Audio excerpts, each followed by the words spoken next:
بسم الله الرحمن الرحيم وكان عاقبتهما أنهما في النار خالدين فيها وذلك جزاء الظالمين يا أيها الذين آمنوا اتقوا الله ولتنظر نفس ما قدمت لغد واتقوا الله إن الله خبير بما تعملون ولا تكونوا كالذين نسوا الله فأنساهم أنفسهم أولئك هم الفاسقون لا يستوي أصحاب النار وأصحاب الجنة أصحاب الجنة هم الفائزون لو أنزلنا هذا القرآن على جبل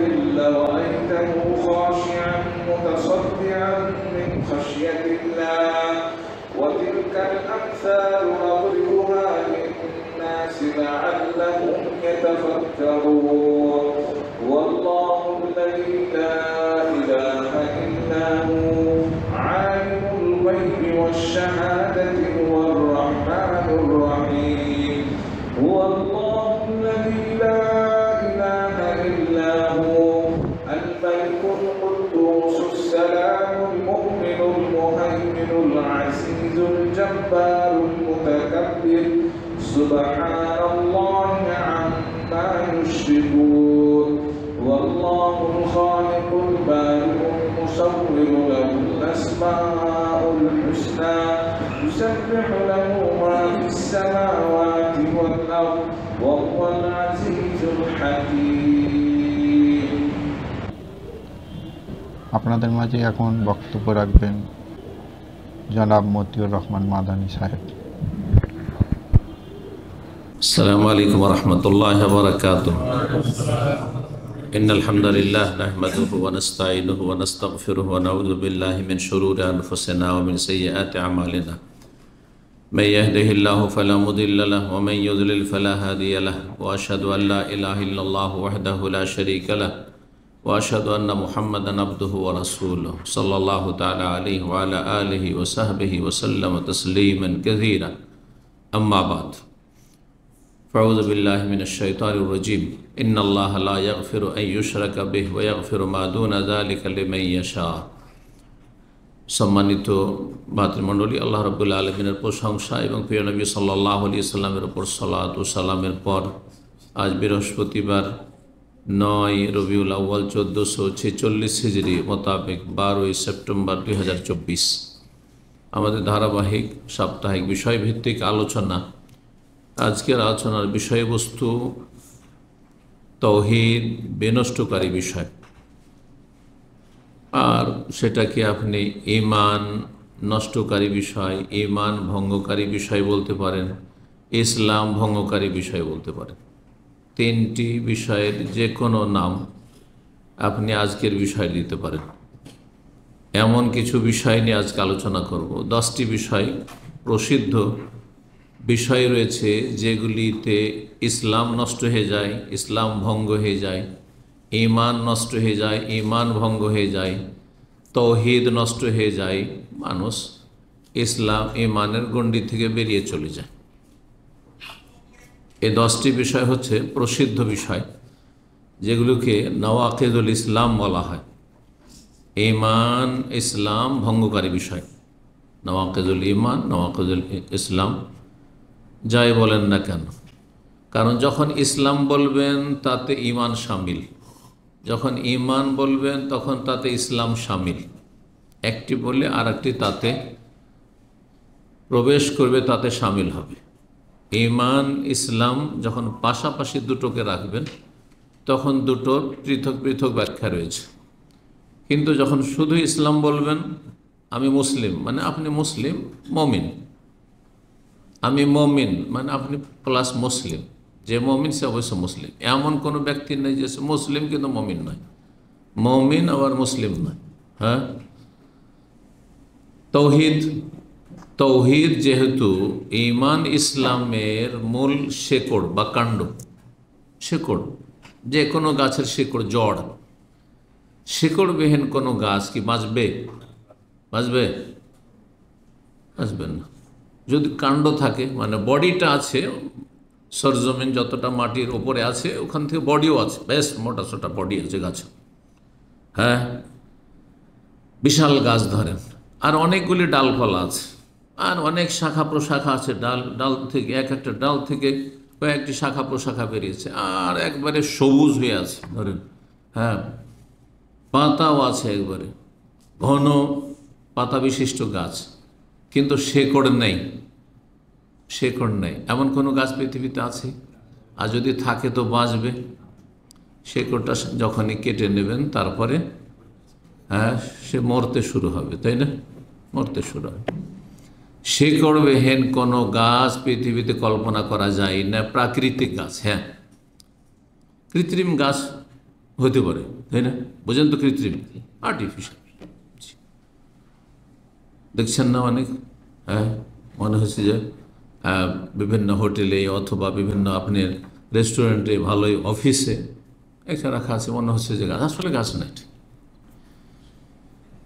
তো ঠিক ইসলাম, ঈমান আর তৌহিদ ওই রকমই। তৌহিদবিহীন ইসলাম হতে পারে না, তৌহিদবিহীন ঈমান হতে পারে না। তৌহিদ যখন শেকড়, জড়, ঈমান ইসলামের যদি জড় শেকড় না থাকে তাহলে সেই ঈমান নয়, হ্যাঁ, সেটা কুফর, মানে ঈমানের গণ্ডিতে নেই সে। আর সেই ইসলাম নয়, তাহলে ইসলাম থেকে বেরিয়ে চলে গেছে। যদি জন্মসূত্রে মুসলিম থেকে তো ইসলাম থেকে বেরিয়ে গেছে, আর না ইসলামের বাইরেই ছিল তো বাইরেই আছে, এখনও ভিতরে প্রবেশ করেনি। তৌহিদ ছাড়া একজন অমুসলিম, উদাহরণ দিই তাহলে আরও ভালো হবে। শুরুতেই একজন অমুসলিম যদি ইসলামের সমস্ত বিধিবিধান পালন করে, ধরেন 5 ওয়াক্ত নামাজ পড়ছে, রমজান মাসের সিয়াম রোজা রাখছে, জাকাত দিচ্ছে যেমন মুসলিমরা দিচ্ছেন, হজ করছে, উমরা করছে, হ্যাঁ, হেজাব করছে, পর্দা করছে, ঠিক আছে, হালাল হারাম বাছাই করে চলছে, হালাল জীবনযাপন করছে, হারাম থেকে বেঁচে থাকছে, কিন্তু সে শিরক মুক্ত নয়, তার আল্লাহর একত্ব নেই, তৌহিদ নেই। সে বিশ্বাসী যে আল্লাহর সাথে অনেক দেবদেবী আছে, সেগুলির উপাসনা করা যাবে, সেগুলোকে সেজদা করা যাবে, সেগুলোর জন্য জবাই করা যাবে, হ্যাঁ। যদি এই রকম কোনো অমুসলিম হয় পৃথিবীতে, ধরেন, তাহলে তাকে বলবেন যে সে মুসলিম? মুসলিম বলবেন? তা তো ইসলামে সবই আছে, ইসলামের সব কিছু আছে, শুধু কি নেই? ইসলামের শেকড়টাই নেই, জড় নেই। এবার আশা করি বিষয়টি স্পষ্ট। কারণ অনেকের সংশয় যে কী করে কাফের মুশরিক বলবেন, 5 ওয়াক্ত নামাজ পড়ছে, রোজা রাখছে, জাকাত দিচ্ছে, দান খেরাত করছে, পর্দা করছে, হারাম থেকে বেঁচে থাকছে, সুদে নেই, ঘুষে নেই, বেঈমানিতে নেই, আত্মসাতে নেই, পাপকে পাপ মনে করছে। সবচেয়ে বড় পাপ কি? শিরক। তো শিরকে তো পাপ মনে করলো না, তাহলে সবচেয়ে বড় পাপ যখন গুনাহ শিরক, তাহলে সবচেয়ে বড় নেকি হচ্ছে তৌহিদ। শিরকের বিপরীত হচ্ছে তৌহিদ। শিরক মানে বহুত্ববাদ, আর তৌহিদ মানে আল্লাহর একত্ব, আল্লাহ একক। আল্লাহ রাব্বুল তৌহিদ, আল্লাহ তার সত্তায় এক জাত, আল্লাহ তার সিফাত গুণাবলীতে এক, আল্লাহ তার নামে এক, আল্লাহ রাব্বুল আলামিন তার কাজে এক, রুবুবিয়তে এক, আল্লাহ রাব্বুল তার ইবাদত বন্দেগী একক। আশা করি তৌহিদ এবার বুঝতে পেরেছেন, খুব অল্প কথা। আল্লাহ তার জাতে, তার সিফাতে এবং তার সুন্দর সুন্দর নামগুলিতে, আর আল্লাহ রাব্বুল তার কাজে, আল্লাহ আর তার যাবতীয় ইবাদত বন্দেগীর ক্ষেত্রে আল্লাহর একত্ব প্রতিষ্ঠা করা, একত্ব বিশ্বাস করা, একত্বের স্বীকৃতি দান করা, একত্বের বাস্তবায়ন করা, এর নাম হচ্ছে তৌহিদ। আর এটি হচ্ছে সার কথা, মুদ্রা কথা, লা ইলাহা ইল্লাল্লাহ। লা ইলাহা কোনো মন্ত্র নাই। লা ইলাহা ইল্লাল্লাহ যখন বলছেন, তাহলে যেই কথাগুলি বললাম সবগুলি আপনি মেনে নিচ্ছেন, এর বিপরীত কিছু করবেন না যাতে এটা নষ্ট হয়। আলোচনার শুরুতে আর একটি কথা বলি, তাহলে বুঝতে আরও সুবিধা আজকের বিষয়। কারণ বিষয়বস্তু হচ্ছে ইসলাম ভঙ্গকারী বিষয়, ঈমান ভঙ্গকারী বিষয়, তৌহিদ নষ্টকারী বিষয় বা ভঙ্গকারী বিষয়। ভারত, বাংলাদেশ, পাকিস্তানে ইল্লা মাশাআল্লাহ সামান্য কিছু মুসলিম ছাড়া সমস্ত মুসলিমরা ঈমান ইসলাম ভঙ্গ হয়। কিসে ভঙ্গ হয় যদি জিজ্ঞাসা, কোনো জবাব পাবেন না তাদের কাছে। ওযু ভঙ্গ হয়, পুরো জবাব দিয়ে দিতে পারবে।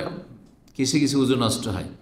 বায়ুনির্গত হলে ওযু নষ্ট হয়, গভীর নিদ্রা বা নিদ্রা হইলে ঘুম আসলে নষ্ট হয়, ওযু নষ্ট হয়, ঠিক না? তো এইরকমই যেসব ওযু ভঙ্গের বিষয়, যারা উটের গোস্ত খেলে ওযু নষ্ট হয় বিশ্বাসী, যেমন হানাবেলা, যদিও আমাদের দেশের হানাফিরা আবার বিশ্বাস করে না এটি, কারণ এই হাদিস তাদের ইমামের কাছে পৌঁছেনি। সুতরাং তারা ইমামের কথাকে ঠিক রেখে বাকি হাদিসগুলো মানবে। ইমামের কথার সাথে যদি হাদিস মিলে ওকে, না হলে না। জি, এটা হচ্ছে সমস্যা এখানে। জি, আর সালাফিরা না, আগে হাদিস ঠিক রেখে তারপর ইমামের কথা যেটা হাদিসের পক্ষে সেটা মানবো, আর না হলে মানবো না। দুটো মানহাজে, দুটো মতাদর্শের পার্থক্য বুঝতে পারলেন?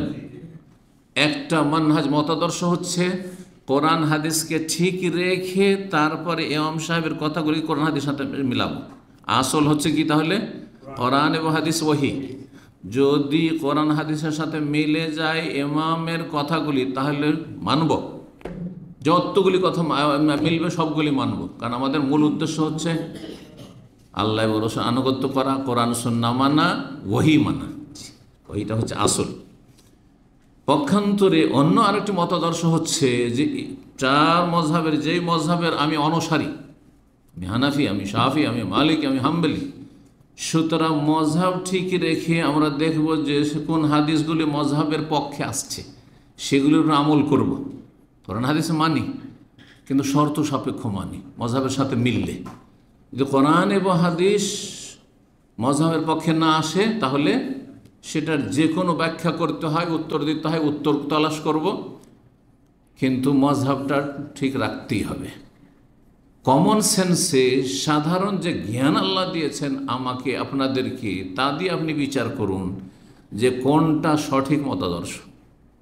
আল্লাহ এবং রসুল কথাকে বলবৎ রেখে, এক নম্বরে রেখে, তারপরে আমাদের কথাগুলিকে মেলানো, ইমামদের কথাগুলিকে মেলানো, মজহাবের মতামতগুলিকে মেলানো, এটা ঠিক আদর্শ? নাকি ইমামদের কথাগুলিকে সর্বস্বীকৃত মনে করে তারপরে তার দলিল তলাশ করা, দেখি কোথায় দলিল পাওয়া যায়। যদি সবল দলিল না পাওয়া যায়, সুস্থ দলিল না পাওয়া যায়, খোঁড়া হলেও চলবে, খোঁড়া হলেও চলবে। এটি হচ্ছে বাস্তবতা। আল্লাহ যেন সঠিক বুঝদান করেন এবং প্রত্যেক মুসলিমকে সংশোধন করে ফিরে আসার তৌফিক দান করেন।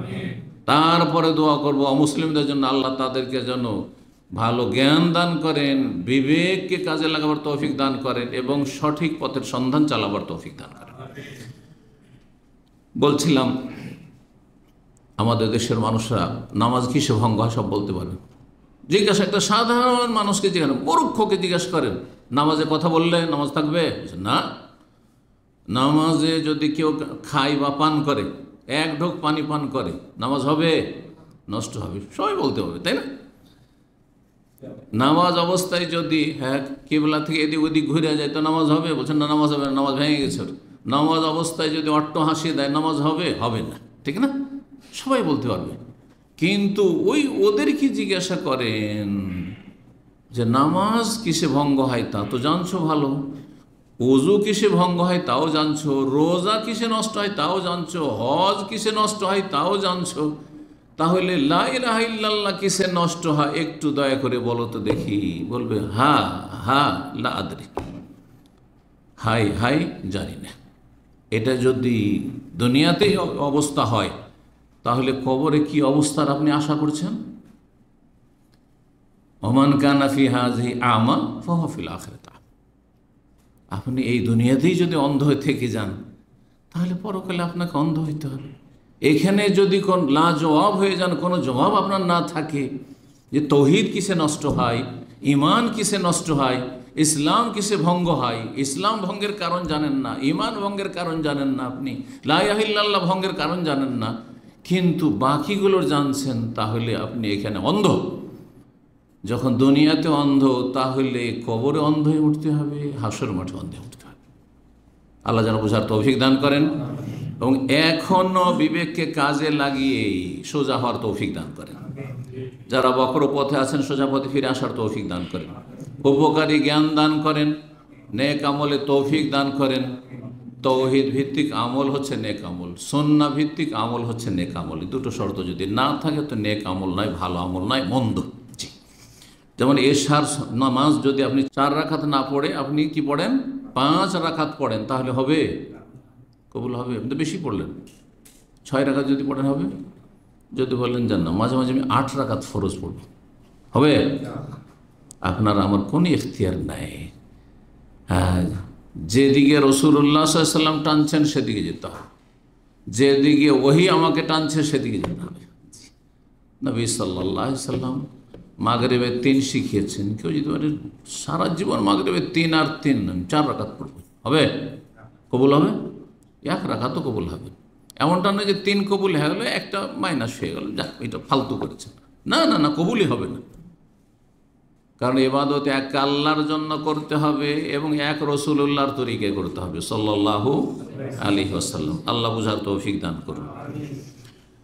তো ইসলাম ভঙ্গকারী বিষয়গুলি অনেক হতে পারে, কিন্তু 10টি প্রসিদ্ধ গুরুত্বপূর্ণ বিষয়কে নওয়াকিজ ইসলাম, ইসলাম ভঙ্গকারী বিষয়, ঈমান ভঙ্গকারী বিষয় বলে আইম্মায়ে কেরাম, ওলামায়ে কেরাম, যারা আকীদা তাওহীদের বিশেষজ্ঞ, তারা তাদের কিতাবাদিতে আলোচনা করেছেন। বিশেষভাবে শাইখ আব্দুল ওয়াহাব রাহিমাহুল্লাহ নওয়াকিজুল ইসলাম একটি তার কিতাবই রয়েছে, পুস্তিকা রয়েছে। আর সেখান থেকে আজকের আলোচনা বা এই ধরনের যেসব লিখনীগুলি রয়েছে সেগুলিতে আপনাদের সামনে পেশ করব। আজকে সময়ের স্বল্পতার জন্য 5টি বিষয় নিয়ে আলোচনা করব, যাতে একটু বিস্তারিত আলোচনা করা যায়। কারণ পয়েন্টগুলো গণিয়ে দিলে তো আমি 5-10 মিনিটের মধ্যে আমি 10টি বলে দেবো আপনাদের, কিন্তু সেগুলি যদি একটু বিস্তারিত না বলা হয়, ভেঙে না বলা হয়, তাহলে আমাদের বাস্তব জীবনে সেগুলিকে আমরা ফলো করতে পারবো না এবং আমরা আমাদের যে ভুলগুলি আছে ধরতে পারবো না।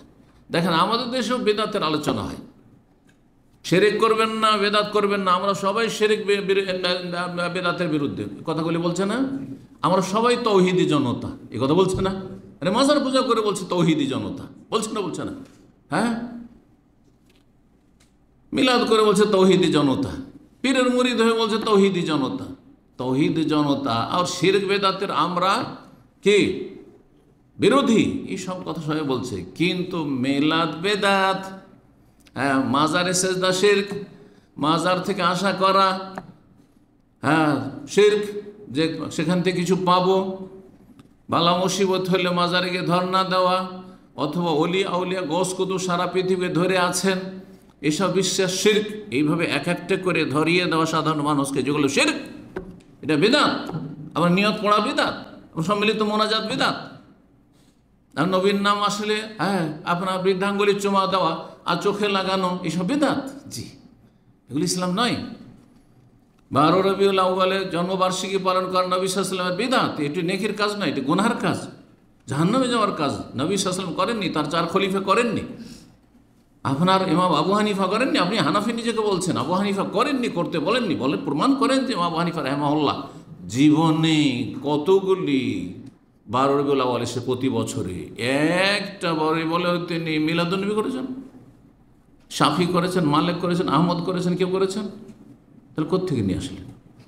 তারপরেও গায়ের জোরে আপনি হানাফিও থাকবেন, গায়ের জোরে আপনি মুসলিম থাকবেন, গায়ের জোরে নবীর উম্মত থাকবেন আপনি। আল্লাহ বুঝার তৌফিক দান করুন। তো শুরু করি তাহলে।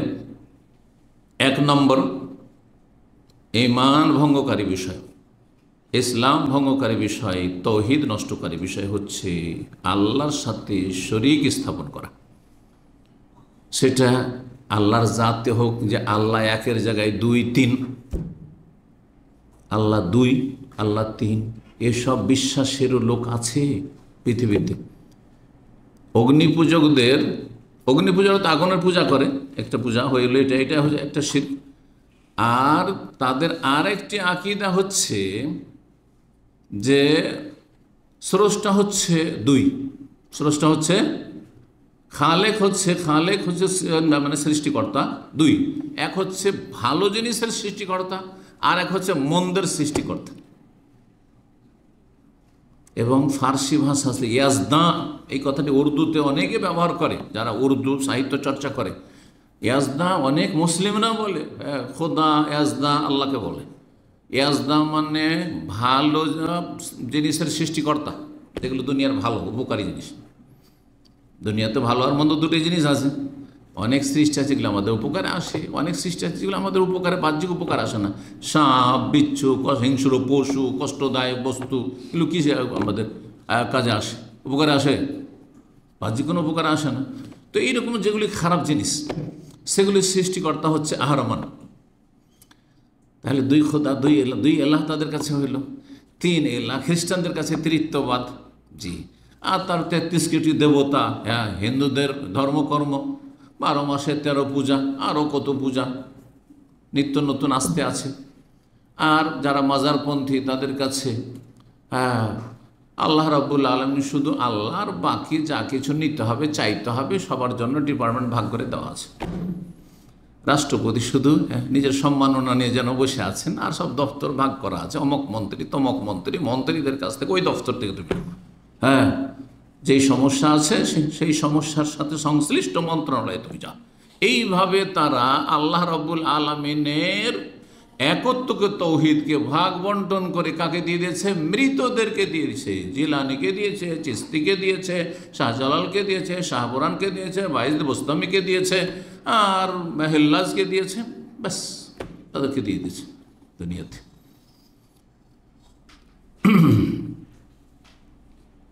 শিরক, আল্লাহর সত্তায় হোক, জাতে হোক, আল্লাহর গুণাবলিতে হোক। আল্লাহর গুণাবলির একটি হচ্ছে ইলমুল গায়ব, অদৃশ্য সম্পর্কে জ্ঞানী হওয়া। অদৃশ্য, সমস্ত অদৃশ্য যা দেখা যায় না। আমাদের জন্য অদৃশ্য কিছু আছে, কিছু দৃশ্য। আপনাদেরকে আমি দেখতে পাচ্ছি, আমাকে আপনারা দেখতে পাচ্ছেন, তাই না? দৃশ্য। আর অনেক কিছু আছে, ভাইরাস আছে, দেখতে পাচ্ছেন? আচ্ছা, রবকে দেখতে পাচ্ছেন? হ্যাঁ, কবরের জীবনকে দেখতে পাচ্ছেন? মনকের নাকির আসলে সব দেখতে পাচ্ছেন? জি। সাহাবীরা দেখতে পেতেন যে নবী সাল্লাল্লাহু আলাইহি ওয়াসাল্লামের কাছে জিবরাইল আসছেন, ওহী এলো, দেখতে পেতেন না? মানুষের রূপ না ধরলে দেখতে পেতেন না। এখানে মালায়েকা ফেরেশতা আছে, দেখতে পাচ্ছেন? অদৃশ্য জগৎ। তাহলে জিন আছে, দেখতে পাচ্ছেন? তাহলে অদৃশ্য। তো যেই ব্যক্তি বলবে যে আল্লাহ ছাড়া কেউ আলেমুল গায়ব আছে, সেই ব্যক্তি আল্লাহর সিফাতে, গুণে শরীক করলো না? করলো না? আল্লাহ সর্বশক্তিমান, আল্লাহ সমস্ত কিছুর উপর ক্ষমতাবান, মুখতারে কুল, যেটাকে বলা হচ্ছে উর্দু ভাষায়। বেরেলভিদের ভাষায় রাসূলুল্লাহ সাল্লাল্লাহু আলাইহি ওয়াসাল্লাম মুখতারে কুল, সমস্ত কিছুর তিনি মালিক। নাউযুবিল্লাহ। নবী সাল্লাল্লাহু আলাইহি ওয়াসাল্লাম আলেমুল গায়ব, নবী সাল্লাল্লাহু আলাইহি ওয়াসাল্লাম হাজির নাজির। তাহলে কিসে তারা শিরিক করলো? এই আকীদার মাধ্যমে আল্লাহর গুণে কি করলো? আল্লাহর সিফাতে, সিফাত মানে গুণ, আল্লাহর গুণে শিরক করলো। ইলমুল গায়বে আল্লাহর সাথে শরীক করলো। আল্লাহ রাব্বুল আলামিন সত্তার দিক থেকে তিনি সমস্ত সৃষ্টির ঊর্ধ্বে, কিন্তু তার জ্ঞানের দিক থেকে, ক্ষমতার দিক থেকে, পরিবেষ্টনের দিক থেকে, আরও বহু দিক হতে পারে, সেগুলির দিক থেকে আল্লাহ রাব্বুল সব জায়গায় হাজির। আল্লাহর ইলম সব জায়গায় হাজির, সব জায়গার খবর রাখছেন, সব জায়গায় তার ক্ষমতা চলছে, সব কিছুর উপর তার ক্ষমতা চলছে, সব কিছু আল্লাহ পরিবেষ্টন করে আছেন, ঘিরে আছেন। আল্লাহর ক্ষমতার বাইরে কোনো শক্তি যেতে পারে না, না পারে? তো এদিক থেকে আল্লাহ হাজির। তো নবীকে যদি হাজির বলেন, নাজির মানে দ্রষ্টা বা সির, আল্লাহ সব কিছু দেখেন। কেউ যদি বলেন নবী হাজির নাজির, মানে নবী সব কিছু দেখছেন, নবী সব কিছু তার কবর থেকে পৃথিবীর সব কিছু নবী সাল্লাল্লাহু আলাইহি ওয়াসাল্লাম দেখছেন। উম্মতের লোকেরা কে কি আমল করছে, কে নামাজে গেল, কে গেল না, কে এখানে আছে, কে কোথায় আছে, সব দেখছেন। এগুলি আকীদা, এক শ্রেণীর কথিত মুসলিমদের আকীদা, যাদের নামের কথা একটু বললাম, জি। আর এদের সংখ্যা যেমন তেমন না, ভারত বাংলাদেশের যথেষ্ট সংখ্যা তাদের রয়েছে। বড় একটি দল তারা, কোরআন সুন্নাহ অনুসারীদের চাইতে তাদের দল অনেক বেশি ভারী। চিন্তা করুন তাহলে। তাহলে আল্লাহর গুণে শরীক স্থাপন করলো, এতে কি হয়ে যায়? ঈমান ভঙ্গ হয়ে যায়, ইসলাম ভঙ্গ হয়ে যায়, তৌহিদ নষ্ট হয়ে যায়। শিরক, আল্লাহর ইবাদতের শিরক। আল্লাহ ছাড়া কাউকে সেজদা করে দিল, আল্লাহ ছাড়া কাউকে সেজদা করে দিল, জীবিত অথবা মৃত মাজারে সেজদা করলো। আল্লাহর ঘর ছাড়া অন্য কেউ ঘরের তওয়াফ করলো, মাজারে তওয়াফ করলো। আল্লাহর ঘরের ওপর গেলাফ চড়ানো আছে, ওই রকম মাজারে চাদর চড়াইলো। হ্যাঁ, মাজারে কেন চাদর চড়াইলো? এই জন্য যে চাদর চড়ে কিছু পাবো। হ্যাঁ, তাহলে এটা কি করলো? শিরক করলো। কেন মাজারে চাদর চড়ায় না আমাদের মানুষরা? মনে করেন এর মাধ্যমে বরকত হাসিল হবে, আমার রুজি বাড়বে, আর আমার আলা মুসিবত থেকে আমি নিরাপদ থাকবো, আমার মনের আশা কামনা বাসনা পূর্ণ হবে, ইত্যাদি ইত্যাদি। তাহলে এগুলি সবগুলি শিরক, আল্লাহর ইবাদতবন্দেগীতে শিরক। আল্লাহ ছাড়া অন্যের কাছে চলে, ইয়া গাউস মাদাদ, ইয়া গরিব নওয়াজ, শাইয়ান লিল্লাহ, কিছু দেন আল্লাহর ওয়াস্তে, দেখি শিরক। শিরক না বড়। সুতরাং বড় শিরক করলে, বড় শিরকের আকীদা, বড় শিরকি কথা অথবা বড় শিরকি আমল করলে কি হয়ে যায়? ঈমান, ইসলাম, তাওহীদ ভঙ্গ হয়ে যায়। আল্লাহ রাব্বুল সূরা নিসার দুটি আয়াতে এই বিষয়টি ইরশাদ করেছেন, আয়াত 48 এবং আয়াত নম্বর 116। ইন্নাল্লাহ লা ইয়াগফিরু আন ইউশরাকা বিহি, নিশ্চয় আল্লাহ ক্ষমা করবেন না যদি তার সাথে শিরক করা হয়, সেটা তার জাতে হোক, সেফাতে হোক, গুণাবলিতে হোক, অথবা তার কাজে হোক, অথবা তার ইবাদতবন্দেগীতে হোক। ওয়া ইয়াগফিরু মা দুনা যালিকা, শিরকের নিম্নের যে গুনাহগুলি রয়েছে, অপরাধ রয়েছে, সেগুলি আল্লাহ ক্ষমা করবেন লিমান ইয়াশা, যাকে চাইবেন। আপনি ভাবিয়েন না যে আমি চুরি করবো আল্লাহ মাফ করে দেবেন, আমি বেঈমানি করবো, টাকা পয়সা নিয়ে উধাও হয়ে যাবো, আল্লাহ মাফ করে দেবেন, আপনি সুদ খাবেন মাফ করে দেবেন, ইত্যাদি। না না, লিমান ইয়াশা, যাকে আল্লাহ চাইবেন। আপনাকে আল্লাহ ক্ষমা করা চেয়েছেন কিনা আপনি জানেন? তাহলে কি করে আপনি একজন মুসলিম, আল্লাহ পরকালে বিশ্বাসী, আর আপনি জেনে বুঝে পাপ করবেন? পাপের বিষয়টি হচ্ছে অনিচ্ছাকৃত পদস্খলন ঘটার মতো। রাস্তায় চলতে চলতে আছাড় খেয়ে পড়ে। কোনো দুনিয়ার আধা পাগলও ইচ্ছা করে আছাড় খেয়ে পড়ে না, হোঁচট খেলে আছাড় খায়, ইচ্ছা করে কেউ পড়ে। ঠিক ওই রকম ইচ্ছা করে একজন মুসলিম গুনাহ করবে না। এই কথা আমি কিন্তু বারবার বলতে থাকি, যাতে করে সহজে মানুষ বুঝে আসে, জেনে শুনে অহরহ গুনাহ করছেন আপনি, আল্লাহ গফুর। না রে ভাই, এটা নয়। হোঁচট খেয়ে পড়ে গেলেন, আপনি পাপ থেকে বাঁচার চেষ্টা করছিলেন, কিন্তু শয়তান কীভাবে বিভ্রান্ত করলেন যে আপনি গোমরাহ হয়ে গেলেন। সাথে সাথে ফিরে আসেন। যেমন আছাড় খেয়ে পড়লে সাথে সাথে, আরে কেউ দেখে না নেয়, তাড়াতাড়ি করে উঠ উঠ দাঁড়া। যদি শরীরে শক্তি থাকে, 1 সেকেন্ড বিলম্ব করবেন না। যখন আছাড়টা খেলাম তো পড়েই থাকি একটু, না কখনো পড়ে থাকবেন না। মানিজ্জত, হ্যাঁ, আপনাকে তাহাতে বাধ্য করছে উঠতে। ঠিক ওই রকমই গোনা হয়ে গেছে আল্লাহর কাছে মানিজ্জতের ব্যাপার। হাসরের মাঠে অপদস্থ লাঞ্ছিত হইতে হবে, আর মানুষরা জানলেও লাঞ্ছিত অপদস্থ হইতে হবে, সমাজে পরিবার জানলে লাঞ্ছিত হইতে হবে। সুতরাং তাড়াতাড়ি উঠে দাঁড়া, উঠে দাঁড়া মানে তওবা করা, তাড়াতাড়ি সংশোধন করে ফিরে আসে। আল্লাহ সঠিক বুঝ দান করুন, সংশোধনের তৌফিক দান করুন। ইন্নাল্লাহ লা ইয়াগফিরু আন ইউশরাকা বিহি, শিরক করা হলে আল্লাহ মাফ করবেন না, চূড়ান্ত ফয়সালা আল্লাহ। তার নিচের গুনাহ হইলে আল্লাহ যাকে ইচ্ছে মাফ করবেন। ওয়া ইয়াগফিরু মা দুনা যালিকা লিমান ইয়াশা ওয়া মান ইউশরিক বিল্লাহি ফাকাদ ইফতারা ইসমান আযীমা, 48 নম্বর আয়াত। ওয়া মান ইউশরিক বিল্লাহি ফাকাদ দাল্লা দালালাম বাঈদা। এটি হচ্ছে 116 নম্বর সূরা নিসা, দুটি আয়াত সূরা নিসায় রয়েছে। আচ্ছা, দুনিয়াতে শিরক করলো, আল্লাহ মাফ করলেন না, আর শিরকের অবস্থায় যদি মারা গেল, তাহলে চিরতরে জাহান্নামে থাকতে হবে, কোনো দিন জাহান্নাম থেকে বেরোতে পারবে না। বড় শিরককারী, যে ঈমান ভঙ্গ করে দিল, যতই নামাজ রোজা হজ যাকাত নেক আমল যতই থাক না কেন, পাহাড়ের সমান নেকি থাক না কেন, কোনো নেকি কাজে আসবে না, কারণ এই নেকি নেকি না, এগুলি ধূলিকণার মতো উড়িয়ে দেওয়া হবে। এগুলি হাসর মাঠে মরিচিকা হয়ে যাবে। মরিচিকা যেমন পানি নয়, ঠিক তেমনি এই নেকি নেকি নয়। ইন্নাহু মান ইউশরিক বিল্লাহ, সূরা মাইদা আল্লাহ বলছেন, শুনে রাখো, যারা আল্লাহর সাথে শিরক করে, ফাকাদ হারামাল্লাহু আলাইহি জান্নাহ, আল্লাহ তার জন্য জান্নাত হারাম করেছে, হারাম, নিষিদ্ধ। ওয়া মাওয়াহুন নার, তার বাসস্থান হচ্ছে জাহান্নাম। ওয়া মা লিয-যালিমিনা মিন আনসার, আর এসব জালেমদের কোনো সাহায্যকারী নেই, কোনো সাহায্যকারী নেই, মানে সুপারিশকারী নেই। মুশরিকের জন্য হাসর মাঠে কোনো সুপারিশ নেই। যারা অন্য অন্য গুনাহে জড়িয়েছিল কিন্তু বড় শিরকে লিপ্ত হয়নি, বড় কুফরিতে নাস্তিকও না, আর সে বড় মুশরিকও না, জন্মসূত্রেও মুশরিক না, আর মুসলিম সমাজে বড় শিরকারী নয়, তার জন্য শাফাত রয়েছে শিরকারীর জন্য। আর শিরিক নিয়ে আল্লাহর সামনে হাজির হয়েছে বড় শিরক, তার জন্য ফামা তানফাউ শাফাতুশ শাফিন, সূরাতুল মুদ্দাসির আল্লাহ বলছেন সুপারিশকারী কোন সুপারিশ কাজে আসবে না। বহু দলিলের রয়েছে। আল্লাহ ছাড়া অন্যের কাছে ফরিয়াদ করা, আল্লাহ ছাড়া অন্যের জন্য মানত করা। মানত করলো আমার ছেলেটা যদি পরীক্ষায় পাশ করে, ডাক্তারিতে চান্স পায়, তাহলে আমি শাহজালালের মাজারে একটা খাসি জবাই করব, হ্যাঁ, একটা চাদর চড়াবো আজমির শরীফে গিয়ে। সেই ব্যক্তি মুশরিক হয়ে গেল, জান্নাত হারাম হয়ে গেল, জাহান্নাম ফরজ হয়ে গেল। এবং আল্লাহ এই গুনাহ নিয়ে আল্লাহর সামনে যদি হাজির হয় আসামির কাঠ, কখন আল্লাহ মাফ করবেন না। হ্যাঁ, তবে যতক্ষণ বেঁচে আছে তওবার দরজা খোলা আছে। আছাড় খেয়ে পড়ে গেছেন, দাঁড়াবার সুযোগ আছে, দাঁড়ানো হচ্ছে তওবা।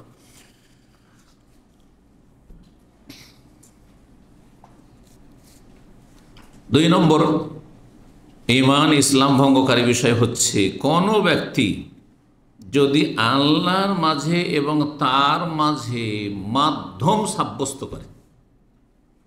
মাধ্যম সাব্যস্ত করল, কীরকম মাধ্যম সাব্যস্ত করলো? যেমন মুসলিম সমাজে যারা শিরকারী, তারা আল্লাহকে কিন্তু হ্যাঁ বড় মালিক ঠিকই মানে, হ্যাঁ আল্লাহ রব্বুল আলামিন, আল্লাহ সৃষ্টিকর্তা, ঠিক না? কিন্তু আল্লাহর কাছে আমরা সাধারণ মানুষ পাপী তাপী সরাসরি পৌঁছিতে পারবো না, সরাসরি পৌঁছিতে পারবো না। আর আল্লাহর দরবারে আমাদের দোয়া কবুলও হবে না। সুতরাং কি করতে হবে? আমরা বাবাকে ডাকবো, বাবা আল্লাহ প্রদত্ত ক্ষমতা রাখেন। হ্যাঁ, বেরেরবিরা ভাগ করেছে, বলছে একটা হচ্ছে ক্ষমতা হচ্ছে জাতি ক্ষমতা, একটা আতাই ক্ষমতা। এগুলো তাদের মানে মন গড়া ভাগ। বলছে আল্লাহর ক্ষমতা হচ্ছে জাতি সত্তাগত ক্ষমতা আল্লাহর কাছে, আর আব্দুল কাদের জিলানি, খাজা বাবা, আর আপনার শাহজালাল সাহেব, যত সুফিরা আছে, পীরগুলো আছে, এদের কাছে আতাই ক্ষমতা আছে, কুদরাতি আতাই। মানে আতা মানে কি? দান, প্রদত্ত, আল্লাহ প্রদত্ত। মানে আল্লাহ এদেরকে এইরকম অসাধারণ ক্ষমতা দিয়ে রেখেছে। তুমি ছেলে মেয়ে দিতে পারবে, তুমি রোগ ভালো করতে পারবে, তুমি মনস্কামনা পূরণ করতে পারবে, ইত্যাদি ইত্যাদি। আউযুবিল্লাহ, আউযুবিল্লাহ। তার মানে আল্লাহর ক্ষমতাকে ভাগ বন্টন করে দিয়ে দিচ্ছে। এইটা হচ্ছে মাধ্যম সাব্যস্ত করা আল্লাহর মাঝে, আর তার মাঝে কি আছে? মাধ্যম আছে। আল্লাহকে ডাকতে হবে না। যেমন আপনাকে সরকারি একটা চাকরি নিতে হবে, ঠিক একবারে আজকালকার দুনিয়ার রাজত্বের সাথে তুলনা করেছে আল্লাহ রব্বুল আলমিনের সার্বভৌমত্বকে। নাউযুবিল্লাহ, ফালা তাযরিবু লিল্লাহিল আমসাল। আল্লাহর কোনো উপমা দৃষ্টান্ত তোমরা তুলনা পেশ করবে না, কোনো তুলনা নেই। লাইসা কামিসলিহি শাই, তার মতো কোনো কিছু নেই। শুধু দুনিয়ার শাসকের সাথে, রাষ্ট্রপতি আর প্রধানমন্ত্রীর সাথে আর রাজার সাথে তুলনা। যে আমার একটা চাকরি লাগবে, হ্যাঁ, কিসের চাকরি? হাসপাতালে চাকরি লাগবে। তাহলে আমি কি রাষ্ট্রপতির কাছে যাব না প্রধানমন্ত্রীর কাছে যাব? কারো কাছে যাব না। কার কাছে যাব? হ্যাঁ, স্বাস্থ্য মন্ত্রণালয়ে আমি যাব, তাই না? আমি অ্যাপ্লিকেশন করবো কোথায়? মিনিস্ট্রি অফ হেলথে করব। আমি চাকরি নেব ডিফেন্সে, ধরে না আমি সেনাবাহিনীতে চাকরি, তাহলে ডিফেন্স মিনিস্ট্রিতে যাব, আমি প্রতিরক্ষা মন্ত্রণালয়ে যাব। তো এইরকমই তারা বলছে যে না না না, মাধ্যম আছে, মাধ্যমে যেতে হবে, যান ওখানে যান। নাউযুবিল্লাহ। তো যদি কেউ তার মাঝে, মানে বান্দা নিজের মাঝে আর আল্লাহর মাঝে ওয়াসায়েত, ও মাধ্যম, ওসিলা, এগুলোকে বলা হচ্ছে। তাদের মাঝে কি বলা হচ্ছে? এরা হচ্ছে ওসিলা, আল্লাহ পর্যন্ত পৌঁছার মাধ্যম। তাদেরকে ডাকে, ইয়া গৌস মাদাদ, ইয়া জিলানি মাদাদ, ইয়া ফলা মাদাদ, ইয়া সৈয়দা জৈনব। মিশরে মহিলা পীরের কবর আছে, হ্যাঁ, সৈয়দ বদুই আছে কবর, ইয়া রেফাই মাদাদ। নাউযুবিল্লাহ। তাদের কাছে তলব করে যে আল্লাহর কাছে একটু সুপারিশ করে দেন। আচ্ছা, কেউ যদি মদিনা যায়, যাওয়ার পরে ইয়া রাসূল আল্লাহ, আল্লাহকে বলে আল্লাহ তুমি নবীর সুপারিশ দাও, এটা হচ্ছে ইসলাম। কার কাছে চাইবেন? আল্লাহর কাছে চাইবেন যে নবীর সুপারিশ নসিব করো, এটা হচ্ছে ইসলামের শিক্ষা।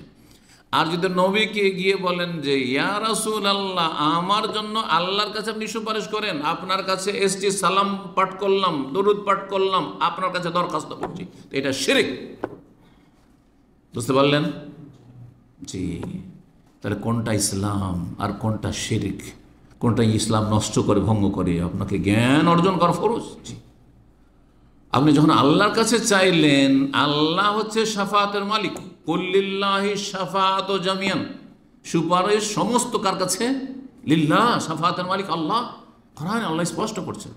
তাহলে যিনি মালিক তাকে বলবো যে আল্লাহ, তুমি নবীর সুপারিশ আমার জন্য অবধারিত করো, আমার জন্য ফরজ করো, আমার জন্য ব্যবস্থা করো, আমার জন্য তুমি অবধারিত করো, ইত্যাদি।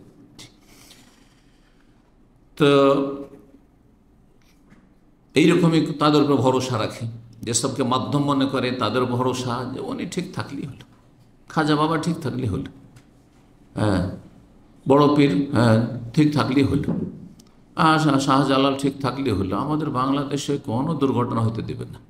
হ্যাঁ, ভাগ্য ভালো যে শাহজালাল মাজার ছিল, না হইলে যে বিমান দুর্ঘটনা হয়েছিল আজকে থেকে 20-25 বছর আগে সিলেটের বিমানবন্দরে, একটা পত্রিকা ছেপেছে, আমি নিজে এসে পত্রিকা দিয়েছি, বাংলাদেশে এক পত্রিকা, তাতে ছেপেছে যে ভাগ্য ভালো হ্যাঁ সিলেটবাসীর বা এইসব যাত্রীদের যে হ্যাঁ আল্লাহর ওলি শাহজালাল বাবা শুয়ে আছেন সিলেটে, না হইলে বিমান বিধ্বস্ত হয়ে একবারে সব শেষ হয়ে যেত, কিছুই থাকতো না।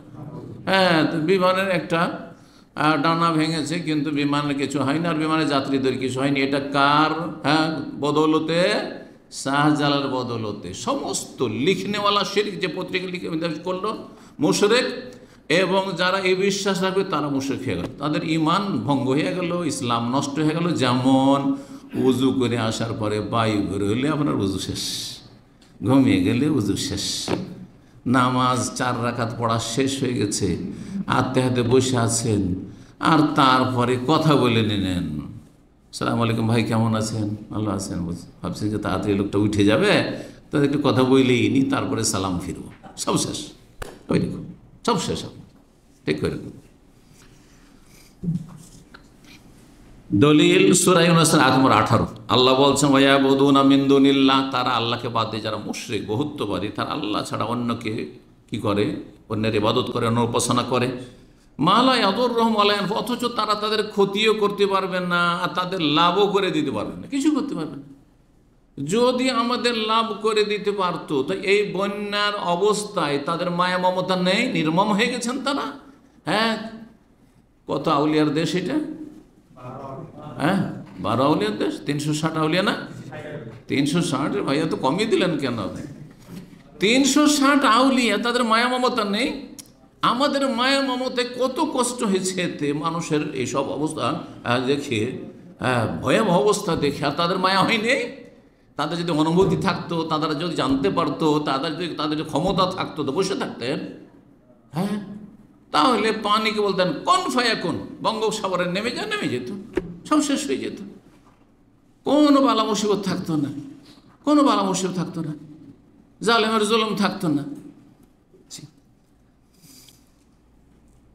আল্লাহ বলছেন মা লা ইয়াদুররুহুম ওয়া লা ইয়ানফাহুম, লাভও করে দিতে পারে না, লসও করে দিতে পারে না, লাভ লস কিছুরই মালিক না তারা। ওয়া ইয়াকুলুনা, তারপরে এই নির্বোধ মূর্খরা বলছে হাউলাই শুফাউনা ইনদাল্লাহ, এরা আল্লাহর কাছে আমাদের জন্য সুপারিশ করবে। এদেরকে ধরো, জিলানিকে ধরো, চিস্তিকে ধরো, অমুককে ধরো, তমুককে ধরো, ওলিয়া আউলিয়া গৌস কুতুব আবদালকে ধরো, এরাই আল্লাহর কাছে সুপারিশ করে দিবে। জি, সুতরাং চরমনায়ের মুরিদ হয়ে যায়, কারণ বাবারা বলে, বাবা চরমনায় হুজুররা বলেছে যে বড় বড় জাহাজ নিয়ে হাসর মাঠে আসবে। চিন্তা কি, নামাজ না পড়লেই বাকি, আর রোজা না রাখলেই বাকি, আর 7 খুন মাপ, কারণ বড় বড় জাহাজ নিয়ে হ্যাঁ পীর বাবা হুজুর কিবলা হাজির থাকবে, আর আমাদেরকে একা ছেড়ে জান্নাত যাবেন না। অনেক মুরিদরা, অনেক পীরেরা, এক পীরের একবার একটা ক্লিপে অনেক দিন আগে, যদি এগুলো শোনার সময় হয় না, বলছে বাবা গো, না এটা হচ্ছে লন্ডনে গিয়েছে, সিলেটি পীর, কারণ সিলেটিদের সংখ্যা বেশি আপনার ইংল্যান্ডে, তো গিয়েছে ওখানে। আর যাওয়ার পরে সেই পীর, সেই সিলেটি পীর কিন্তু এই বিগত কিছুদিন আগে হালাক হয়েছে। তো সে পীর গিয়ে বলছে যে আপনারা আল্লাহর হস্তে দান করেন, মানে বকশিস দেন, আর তারপর সে বাবা, হ্যাঁ বাবা আপনাদেরকে ছেড়ে একা জান্নাতে যাবে না, বাবা আপনাদেরকে ছেড়ে একা জান্নাতে যাবে না।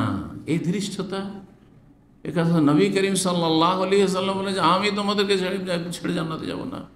নবী সাল্লাল্লাহু জান্নাতে চলে যাবেন, যারা জান্নাতে প্রথমখানে যাদের জন্য জান্নাত ফরজ হবে তার জান্নাত চলে যাবেন, তারপর নবী সাল্লাল্লাহু সুপারিশ করতে থাকবেন, সুপারিশ করবেন, ঠিক না?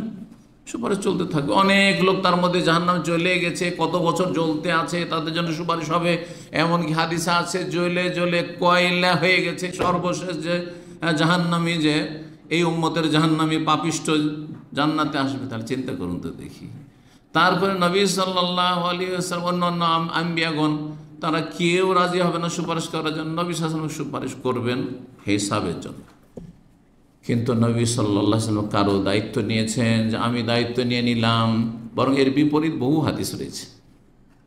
একাধিকবার নবী সাল্লাল্লাহু আলাইহি ওয়াসাল্লাম তার পরিবার পরিজন আত্মীয় স্বজন বংশধরকে বলেছেন, ইয়া বানি আব্দুল মুত্তালিব, আব্দুল মুত্তালিব বংশধর, সালুনি মিন মালি মা শিতুম, তোমরা যা চাও আমার ধন সম্পদ থেকে তোমরা চাও, ফাইন্নী লা আমলিকু লাকুম মিনাল্লাহি শাইআন, আল্লাহর কাছ থেকে তোমাদেরকে কিছু নিয়ে দিতে পারবো এই ক্ষমতা আমি রাখি না। ইয়া ফাতেমা বিনতে মুহাম্মদ, হে মুহাম্মদের মেয়ে ফাতেমা, সালিনি মিন মালি মা শিত, দুনিয়ার কিছু চাও চাও দিতে পারবো, তোমাদের কিছু চাওয়া পাওয়া থাকলে যা আছে দিতে পারবো। ফাইন্নী লা আমলিকু লাকি মিনাল্লাহি শাইআন, আল্লাহর কাছ থেকে তোমাকে জান্নাতে নিয়ে দেবে এই ক্ষমতা আমি রাখি না। তোমার যদি ঈমান আমল সাথ না দেয়, ঈমান আমল থাকলে একটু প্রোগ্রেস হবে, একটু ধাক্কা পাবেন হয়তো, কিন্তু আপনার ঈমান আমল নেই, তাওহীদ নষ্ট করেছেন, শিরকি আমল করে আশা করছেন যে কেউ সুপারিশ করে, কখনো না। আম্বিয়া রাসূলগণের সুপারিশ হবে না। এরা কি বলতো, যারা ওসিলা ধরতো, হাওলাই সুফান, আমরা এসবের পূজা করি, মা না'বুদুহুম, সূরা জুমারের আরেকটি আয়াত রয়েছে, আমরা আসলে এদের পূজা করি না, ইল্লা লিয়ুকাররিবুনা ইলাল্লাহি যুলফা, এরা আল্লাহর সান্নিধ্য লাভ করিয়ে দেবে, আল্লাহর কাছাকাছি আমাদেরকে করে দেবে, আল্লাহর কুরবত হাসিলের জন্য, নৈকট্য অর্জনের জন্য এদেরকে ডাকছি। এরা মাধ্যম, এদের মাধ্যমে এদের ভায়া হয়ে আল্লাহর কাছে যেতে পারবো।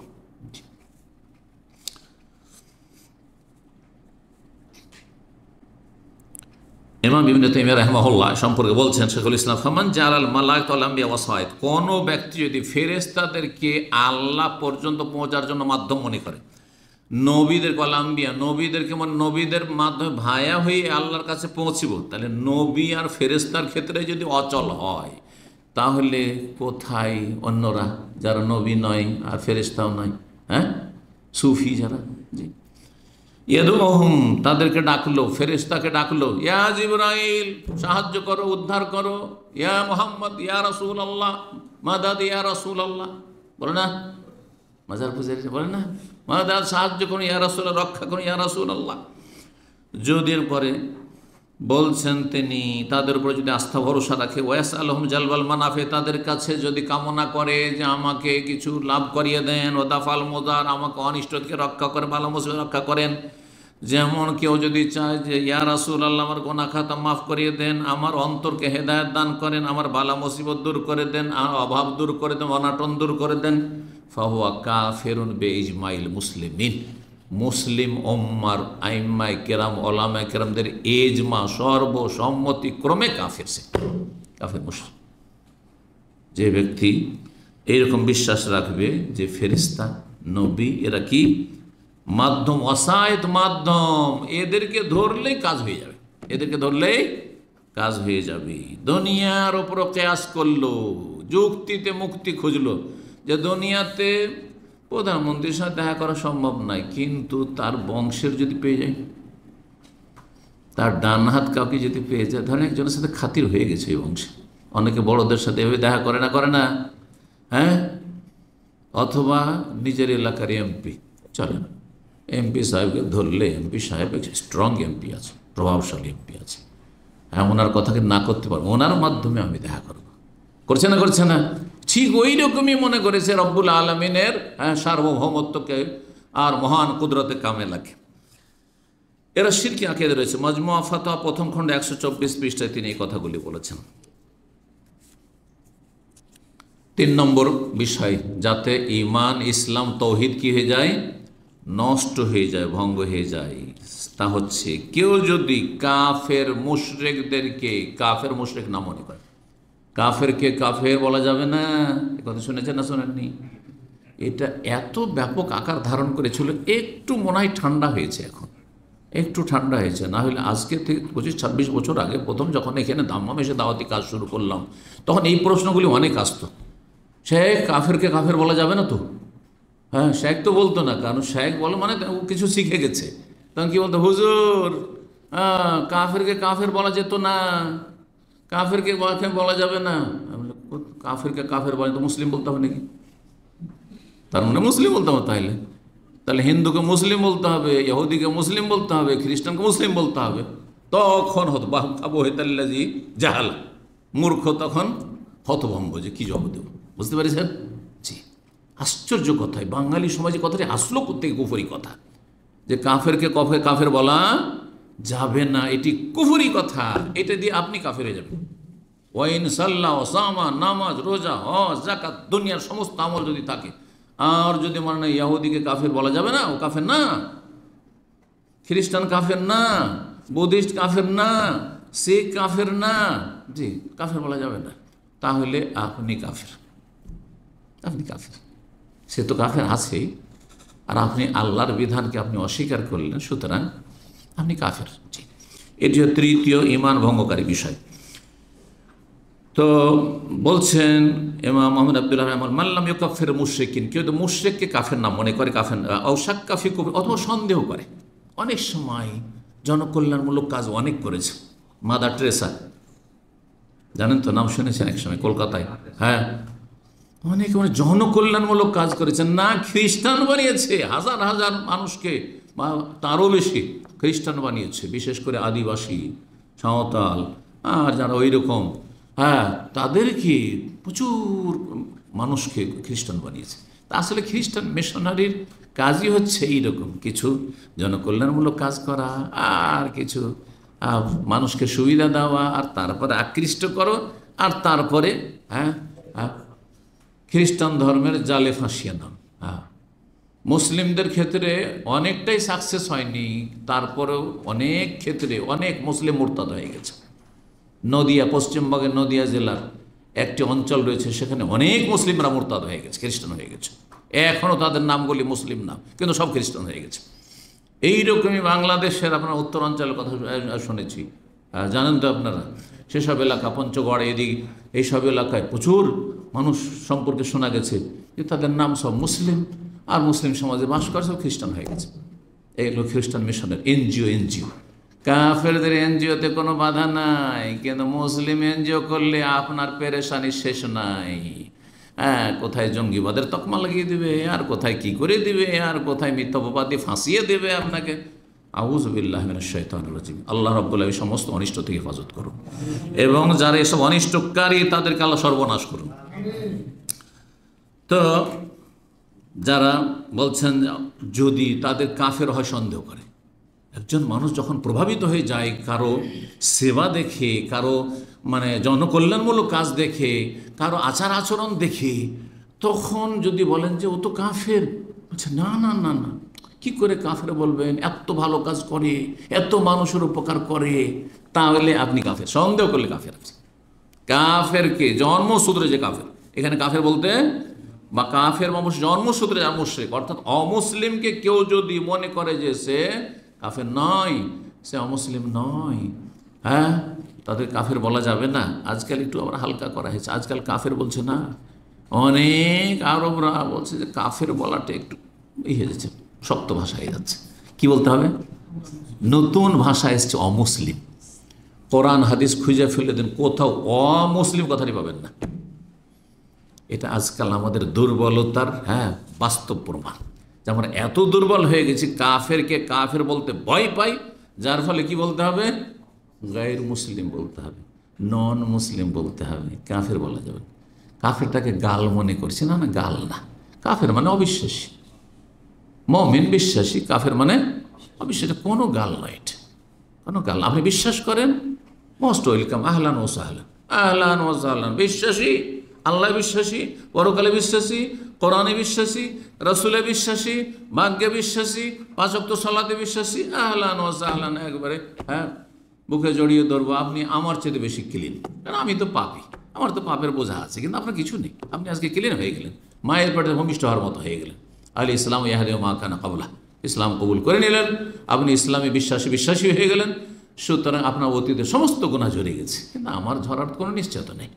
জি, তো বলছিলাম, কেউ যদি সন্দেহ করে যে কাফেরকে কাফের বলবো, এটা কেমন লাগে, অথবা তাদের ধর্মকে ঠিক মনে করলো। অনেক মুসলিম আছে আজকাল, মডার্ন জন্মসূত্রে মুসলিম, দিন ইসলাম সম্পর্কে একবারে জিরো, কথা বোঝা গেছে। তারা বলে এটাও ঠিক ওইটাও ঠিক।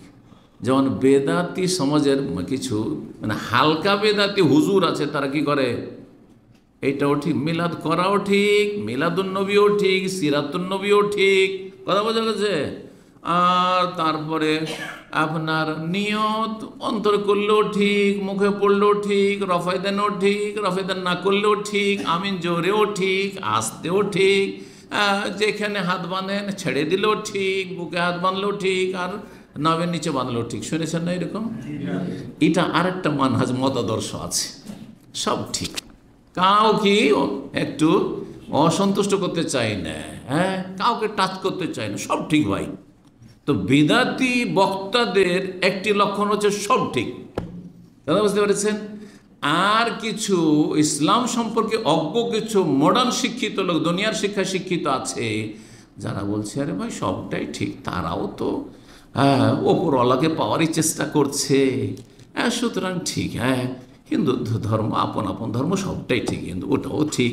আবার বুদ্ধিস্ট আছে, ওটাও ঠিক, খ্রিস্টানদের ওটাও ঠিক, ওরাও ভালো কাজ করছে, ইহুদিদের ওটাও ঠিক, হ্যাঁ। আর তারা কি করছে, একটা উদাহরণ দিচ্ছে। কি উদাহরণ? এর আগেও বলেছি, ঢাকা শহরে আসার জন্য মেলা রাস্তা আছে, আরে কোন একটা রাস্তা দিয়ে আসলেই তো আপনাদের উদ্দেশ্য হচ্ছে কোথায় যাব, গণভবনে যাব।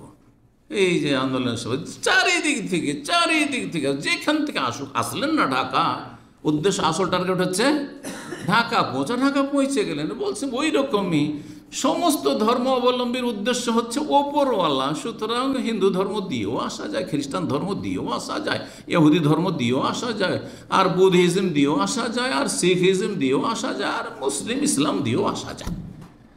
এরা মুসলিম নয়, এরা কাফির। এটাই এর ইমান ভঙ্গ হয়ে গেল। যদি ইমান থেকে থাকে তো ইমান শেষ, এখানে ইমান ইসলাম শেষ, তার ইমান নষ্ট হয়ে গেল, ইসলাম নষ্ট হয়ে গেল, তাওহীদ নষ্ট হয়ে গেল, ইসলামে কোনো অংশ নেই। বলছেন তারপরে ওয়াহাজান নাকিজ মুজমাউন আলা কুফরে ফাইলিহি, এতে কোনো ইখতিলাফ নেই, যেটা ইখতিলাফি মাসলা, এর ওপর এজমা উম্মতে মুসলিমার আবু হানিফা, শাফি, মালিক, আহমদ, আহলে সুন্নাত ওয়াল জামাত, আহলুল হাদিস, মুহাদ্দিসিন, ফুকাহা, সমস্ত উলামায়ে কেরামদের কি রয়েছে, এজমা ঐক্যমত রয়েছে। এখানে মুশরিক বলতে আল কাফিরুল আসলি, যারা জন্মসূত্রে কাফের বা অমুসলিম, তাদেরকে যদি কেউ মনে করে যে তারা মুসলিম, তাদেরকে কাফের বলা যাবে না, অথবা কাফের কেন বলছেন আপনি, আমার একটু সন্দেহ হচ্ছে, হ্যাঁ, অথবা তারাও তো ঠিকই করছে, তাহলে কাফের। কিন্তু মুসলিম সমাজের যারা বিভিন্ন কুফরি কাজে লিপ্ত আছে, হ্যাঁ, এদের ক্ষেত্রে সতর্ক সাবধান, ঢালাওভাবে বলা যাবে না। এবং যেই সেই ব্যক্তি মন্তব্য করতে পারবেন না, এখানে যোগ্য বিজ্ঞ ওলামায়ে কেরামদের ভূমিকা কাজ করবে। সাধারণ মানুষ আবেগে ফতোয়াবাজি করলে হবে না, আপনার বিরোধী ও তো নাস্তিক, হ্যাঁ, ও তো বেটা কাফের, হ্যাঁ, ও তো ইসলামের দুশ্মন, হ্যাঁ, এই কথা বলার কোনো চান্স নেই, হ্যাঁ, কোনো সুযোগ নেই। আপনার এই অধিকার নেই, আমার অধিকার নেই, আমার অধিকার নেই। যদি দেখেন যে স্পষ্ট কুফরি কাজে লিপ্ত কেউ, ধরেন একজন জন্মসূত্রে মুসলিম কিন্তু বড় শিরক বা বড় কুফরি দেখছেন, এমন একটা কথা বড় কুফরি, বেশ কিছু এইরকম নেতা মাথা আছেন না মুসলিম সমাজে, কুরবানি করে কি হবে, হ্যাঁ, এত রক্তপাত করে আর এত টাকা লস করে দেশের অর্থনীতি নষ্ট করা হচ্ছে না, কথা বলেছে না বলেনি, কথাটি কুফরি কিনা, বলবো কথা কুফরি, কিন্তু সেই ব্যক্তি কাফের কিনা এর জন্য এত সহজে ফতোয়া দেওয়া যাবে না। কাফের বলে আখ্যায়িত কাজ, এটাকে তাকফির বলা হয়। কাফের বলে, কাফের ট্যাগ লাগাবার জন্য, কাফের বলে আখ্যায়িত করার জন্য কিছু কন্ডিশন, শর্ত রয়েছে। সে শর্তগুলি বিদ্যমান থাকতে হবে। কিছু বাধা রয়েছে, যেই বাধাগুলি দূরীভূত হয়েছে কিনা, যদি বাধা থাকে এখনো, অথবা কোনো শর্তগুলি যদি অসম্পূর্ণ থাকে, তাহলে কাফের বলা যাবে না। হতে পারে সেই ব্যক্তি মূর্খ, আর কোনোদিন কোনো আলেমের কাছ থেকে জানার তার সুযোগ হয়নি বিষয়গুলি, বিষয়টা জানার সুযোগ হয়নি, অথবা সে কোনো জায়গা তাকে বাধ্য করা হয়েছে, নিরুপায় হয়ে বলেছে, ইকরাহ জবরদস্তি করা হয়েছে।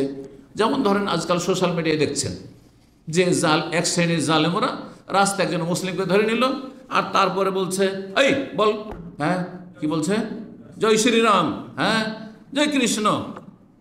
আপনি একজন মুসলিমের মুখে শুনে নিলেন আর বলে দেন যে তুই দেখে জয় শ্রীরাম বললো, তো কাফের হয়ে গেছে, বলবেন নাকি? না, ও কাফের নয়, কারণ এই ব্যক্তি নিরুপায় হয়ে বলেছে। কথা বোঝা গেছে? সুতরাং জন্মসূত্রে যারা মুসলিম তাদেরকে কাফের বলা সাধারণ মানুষের কাজ নয়, আর একজন দুজন আলেমের কাজ না। দেশের বিজ্ঞ আলেমরা তাহলে সেই বিষয়টি যদি তদন্ত করতে হয়, সেই বিষয়ে যদি কোনো একটা ফতোয়া দিতে হয়, তাহলে সবাই বসে আলাপ আলোচনা করবেন সব দিক নিয়ে, আর তারপর হুজ্জত কায়েম করবেন যে আপনি কিন্তু এটা কুফরি কথা বলেছেন, আপনি এতে ফিরে আসছেন কিনা। যদি ফিরে আসে আহলান ও সাহলান, যদি বলে যে না আমি যেটা বলছি সেটাই, যে সব ধর্মই ঠিক, তাহলে তখন বলা যাবে যে কাফের, তখন তুমি কাফের। এই জন্য কোনো মুসলিম ভাইকে আপনি আবেগে কাফের বলে দিলে আপনার কাফের হওয়ার সম্ভাবনা বেশি। এই জন্য আমরা বলি কাজটি কুফরি, কাজটি কুফরি। অথবা আমভাবে তাকফিরে আম করা যায়, যেই ব্যক্তি আল্লাহ ছাড়া অন্যকে সেজদা করবে সেই ব্যক্তি কাফের, সেই ব্যক্তি মুশরিক, এ কথা বলা যায়, এ কথা ঠিক, সত্য কথা এটা। কিন্তু একজন লোককে, জনক ব্যক্তি আপনি দেখছেন যে সেই ব্যক্তি কি করলো, আপনার চোখের সামনে মাজারে সেজদা করে দিল, আপনি বলবেন যে তুমি কাফের, এ কথা আপনার বলার ইখতিয়ার নেই। এটা তাকফির মুআয়্যান, নির্দিষ্ট ব্যক্তিকে, নির্দিষ্ট একটি দলকে ঢালাওভাবে, নির্দিষ্ট একটি পরিবারকে ঢালাওভাবে কাফের, এরা সব নাস্তিক, এটা বলা যাবে না। এটা বোঝা গেছে? অমুক ব্যক্তি নাস্তিক, এটা আপনার বলার অধিকার নেই। কিন্তু যদি কেউ বলে আল্লাহ নেই, পরকাল নেই, তাহলে বলবো সে নাস্তিক। তা বোঝা গেছে না? জান্নাত নেই, জাহান্নাম নেই, অথবা অলি আউলিয়া দিতে পারে, তখন বলবো যে সে কাফের। কিন্তু ওই ব্যক্তি নির্দিষ্ট করে নাই, যারা এরকম বলবে, যারা এরকম বিশ্বাস রাখবে, যারা, এই যে একটা হচ্ছে আমভাবে বলা, আর একটা হচ্ছে খাসভাবে নির্দিষ্ট করে বলার ক্ষেত্রে বেশ কিছু শর্ত রয়েছে, আর বেশ কিছু বাধা নিষেধ রয়েছে। কথাগুলি যেন মনে থাকে, আর আমরা আবেগে কখনো কোনো আক্রোশের ভিত্তিতে কারো ওপর আমরা ট্যাগ লাগাবো না। জি,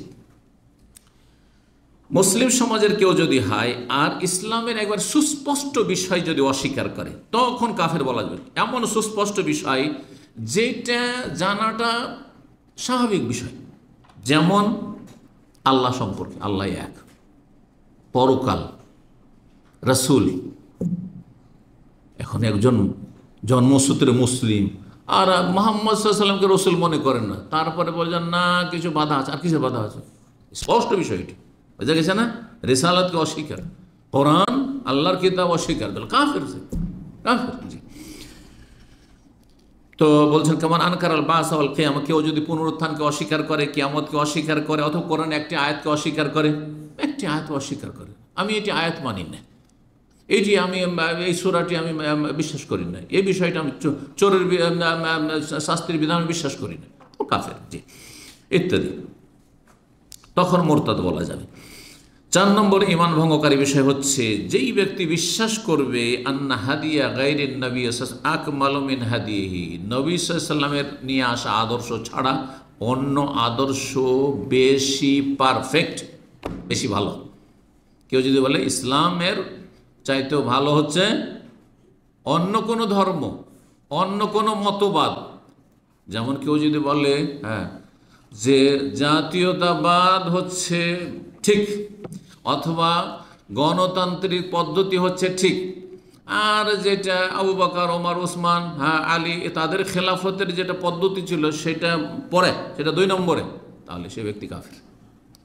কারণ নবী সাহেব নিয়ে আসা আদর্শকে সে পেছনে সরিয়ে দিয়ে মনে করলো যে অন্য কোনো আদর্শ হচ্ছে বেশি পারফেক্ট। যেমন আজকাল মেলা মতবাদ আছে, সমাজবাদ, পুঁজিবাদ আছে না নেই, তারপরে মার্ক্সবাদ, মাওবাদ, কত রকম বাদ আছে, তারপর গণতন্ত্র, তন্ত্রবাদ বলে, আর না হয় তন্ত্র বলে, যত তন্ত্র মন্ত্র আছে আর যত বাদ আছে সবগুলিকে বাদ দেন। আমি এই কথাটি অনেক আগে বলেছি, যত বাদ আছে আর যত তন্ত্র মন্ত্র আছে সবগুলিকে কি করেন, বাদ দেন। এটা হচ্ছে তাগুতকে অস্বীকার করা। ফামান ইয়াকফুর বিত-তাগুত ওয়া ইউমিন বিল্লাহ, তাহলে আল্লাহর প্রতি ঈমান কায়েম হবে, না হলে কায়েম হবে না। আগে ক্লিন করতে হবে এসব বাদ থেকে, আর ইজম থেকে, আর মতবাদ থেকে, আর বাদ মানে ইজম, আর তারপরে তখন ইউমিন বিল্লাহ, আল্লাহর প্রতি লা ইলাহা ইল্লাল্লাহকে এখানে বসাইতে হবে, এখানে বসাইতে হবে, আর তারপরে সে অনুযায়ী জীবনযাপন করতে হবে। এর নাম হচ্ছে ঈমান, ইসলাম। কেউ যদি মনে করে যে ইসলাম ছাড়া অন্য কোনো আদর্শ হচ্ছে বেস্ট, আও আন্না হুকমা গায়রি আহসান হুকমিহি, অথবা অন্যের বিচার, অন্যের বিচার পন্থা, অন্য আদর্শের বিচার বিভাগ আমাদের চাইতে ভালো, যেমন আজকাল সারা পৃথিবীতে অধিকাংশ মুসলিম বিশ্বেও, অমুসলিম দেশে তো আছেই, যেই আইনগুলি দিয়ে বিচার বিভাগ পরিচালনা হচ্ছে সেটা হচ্ছে ব্রিটিশ ল, তাই না?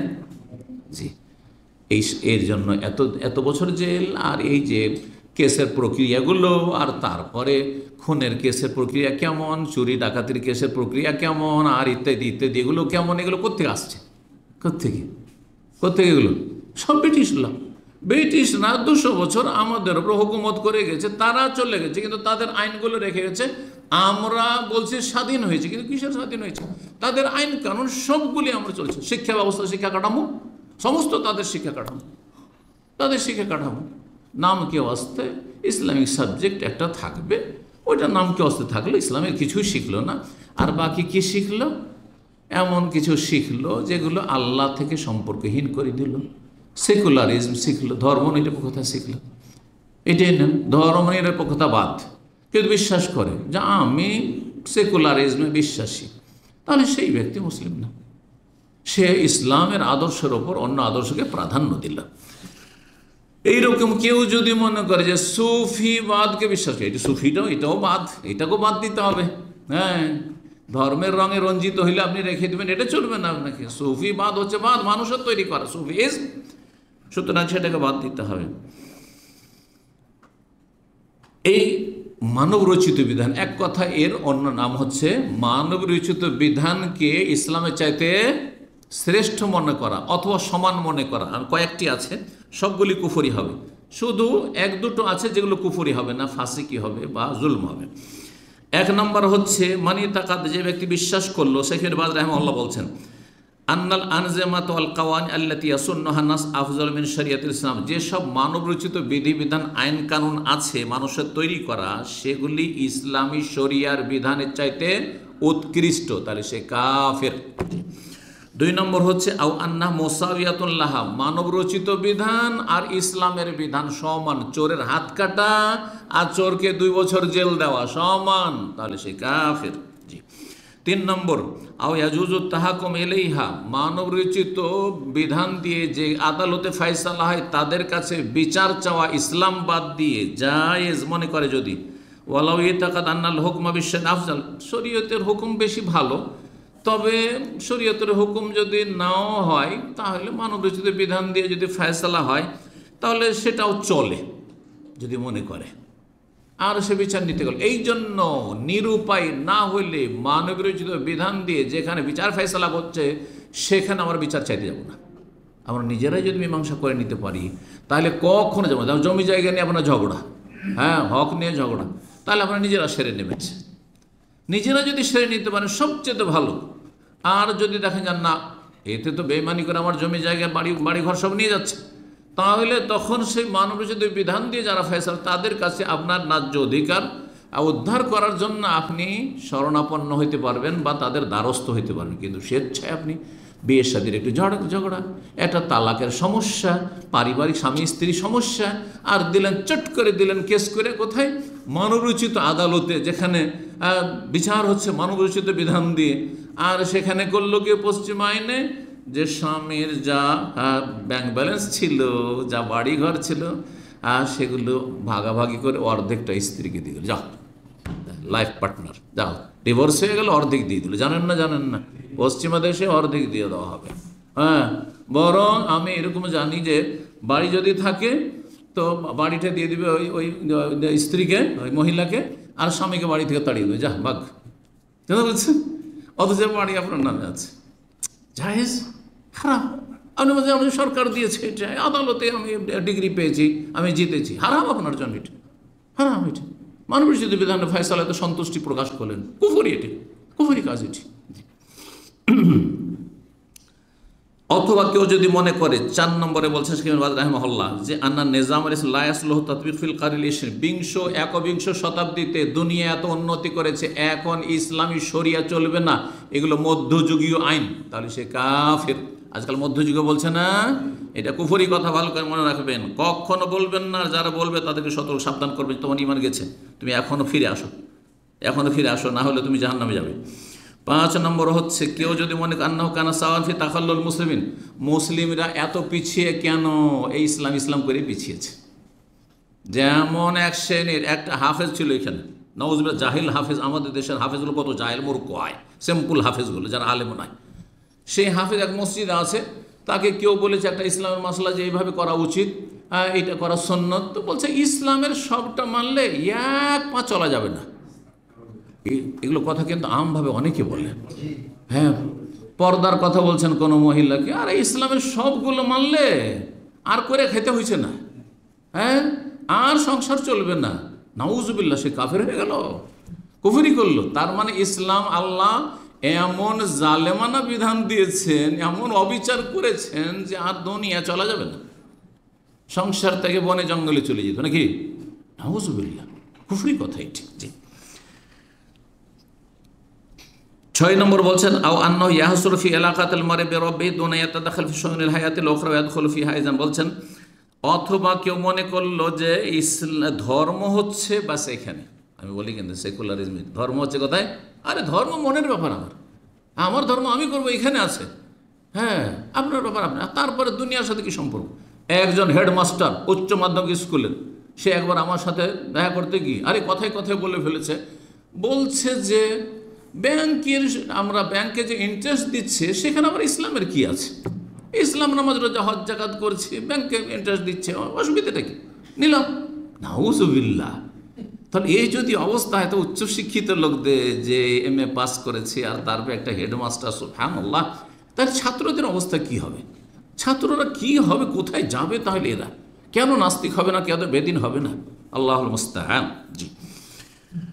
তো শুধু ব্যক্তি জীবনের সাথে ধর্মের সম্পর্ক, পারিবারিক জীবনের সাথে কোনো সম্পর্ক নেই, সমাজের সাথে ইসলামের কোনো সম্পর্ক, ধর্মের কোনো, ধর্ম শুধু এখানে রাখেন।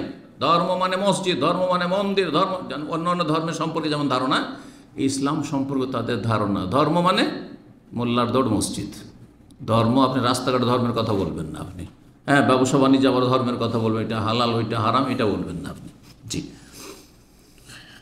7 নম্বর, হ্যাঁ, ঈমান ভঙ্গকারী বিষয় মানে একটি নবী যে বলছে মানব রচিত বিধান দিয়ে ফয়সালা করলে 7 নম্বর ওইটার ভাগ বলছি। মাইয়ারা, কেউ যদি মনে করে আন্না ইনফাজা হুকমিল্লাহ ফি কাতিয়াতিল সারিকি আও রাজমিজ জানিল মুহসান লা ইউনাসিবুল আসরাল হাজির, দণ্ডবিধানগুলি আজকাল বাস্তবায়ন করা এই যুগ উপযোগী নয়। আজকালকার যুগে চোরের হাত কাটা চলবে না, অচল। আজকালকার যুগে জেনার শাস্তি দেয়, মৃত্যুদণ্ড দেওয়া, অথবা 100টি বেত্রাঘাত করা অবিবাহিতাকে, এগুলো অচল, এগুলি আসলে এই যুগের জন্য নয়। তাহলে সেই ব্যক্তিও কাফের হয়ে যাবে, তার ঈমান ভঙ্গ হয়ে গেল। 8 নম্বর, কেউ যদি মনে করলো মানে ইয়াতাকান্না ইয়াজুজুল হুকম বিগাইরি শরিয়াতিল্লাহ ফিল মুআমালাত আবিল হুদুদ আও গায়রিহিমা, কেউ যদি মনে করে আল্লাহর শরীয়ত ছাড়া অন্য কিছু দিয়েও বিচার করা যাবে দুনিয়াবি ব্যাপারে, দুনিয়ার বিষয়, লেনদেনের বিষয়ে, ব্যবসা বাণিজ্যের বিষয়ে, চলাফেরার বিষয়ে, বিবাহ শাদীর বিষয়ে, তালাকের বিষয়ে, এগুলো বিষয়ে জরুরি নয় যে ইসলামের আলোকে সেগুলি করতে হবে। কেউ যদি মনে করে, তাহলে সেই ব্যক্তি কাফের হয়ে যাবে। কাফের কখন হবে না? যখন একটি ফয়সালা করছে কিন্তু সে সেটা জানছে যে এটা হারাম, কিন্তু কেন করছে?